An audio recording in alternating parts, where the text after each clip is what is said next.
welcome to After Wine School, the podcast that demystifies wine and makes it approachable for everyone. Join Keith Wallace and Alana Zerbe, two of the nation's leading wine experts, as they uncork everything you need to know about wine, from picking the right bottle to mastering unforgettable food and wine pairings. This isn't about stuffy lectures or confusing jargon. It's about enjoying wine the way it's meant to be. So grab a glass and let's dive in. Don't forget to subscribe to After Wine School today. In this episode, Keith is flying solo, answering some of the most frequently asked questions from his Wine 101 classes and the Level 1 program at the National Wine School. Unfortunately, Alana is away on a truffle hunting adventure somewhere in the Rhone Valley, accompanied by Samantha, a talking miniature donkey.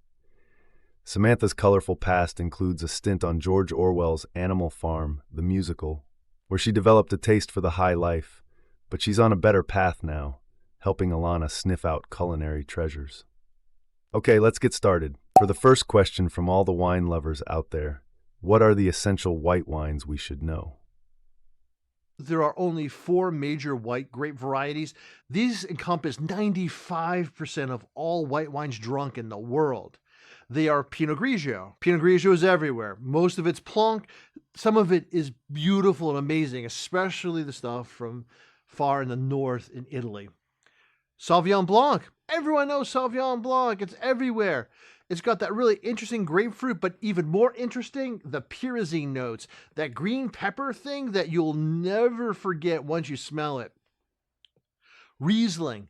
Sure, a lot of Rieslings are sweet in America, but that is an underestimation of how amazing this grape can be. And finally, Chardonnay. Chardonnay also, it gets a bad rap in America, but this is the white grape of Burgundy. These wines can be beautiful and amazing. You really got to try the great stuff. Thank you. What are the essential red wines? Before we started recording, you said there are 5 of them. Let's talk about them. First, Pinot Noir. Famous, amazing, old. Everyone knows Pinot. Drink it, love it, enjoy it. Sangiovese. It's very similar to Pinot in that it's high acid, low tannins, light bodied, beautiful and elegant. This is the grape of Chianti.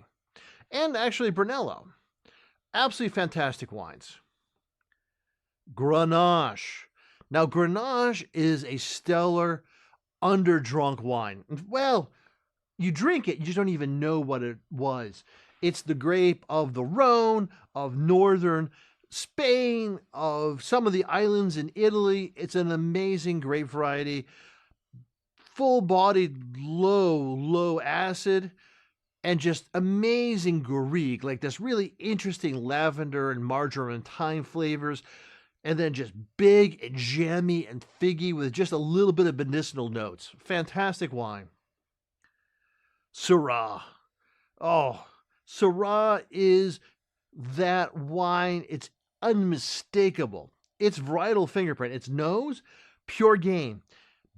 It can be bacon fat, it can be roadkill, it can be roast beef, it can be fresh arterial blood flow. It is intense, it's absolutely amazing, but most vegetarians and vegans really don't like this wine for. And finally, we have Cabernet Sauvignon. Full-bodied, full tannins, medium acidity. Its varietal fingerprint is actually very similar to Sauvignon Blanc. Pyrazine, they're related, FYI, but Cabernet Sauvignon is such a beautiful, elegant red wine, while Sauvignon Blanc is, of course, a white wine. After Wine School is proudly supported by the National Wine School, the gold standard in professional wine certifications.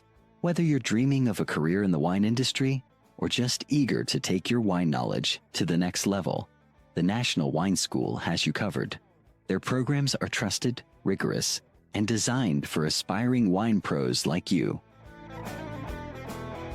Visit wineschool.us to learn more and start your journey today. I do love me some Grenache. So what is wine exactly? It's a deep question. Let me give it a shot. Primarily, the first thing, wine is made with a specific grape variety called Vitis vinifera vinifera. We've been making wine from this grape for thousands and thousands of years. It predates all of our languages and all of our cultures. It is that ancient. Now, there's a couple things to define wine. First off, it's fermented. You ferment sugars into alcohol. Obviously, that's what wine is. But it's also preserved, traditionally with SO2.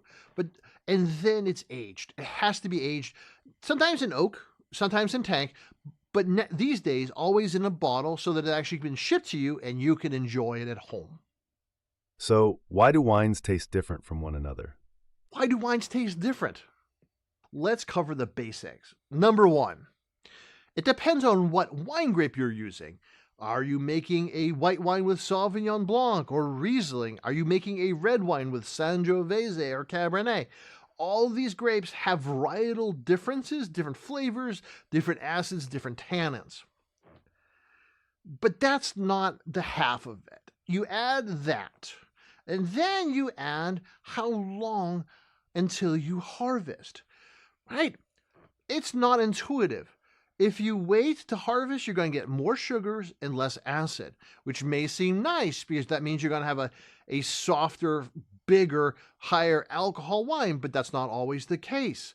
A lot of times you want more acidity than alcohol in your wines to make them taste balanced and fresh and delicious.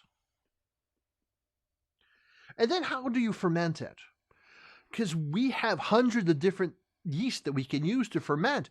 And some yeast will push your fruit flavors, some will push your pigmentation so that your red wines are richer in color. Some will actually accentuate like funky layered flavors. It really depends. And then finally, what do you age your wines in? Now, at a winery, we're going to age our wines in oak sometimes. And what kind of oak? Are we using American oak, French oak? How old is that oak? Is it new? Is it 2 years? Is it 100 years old?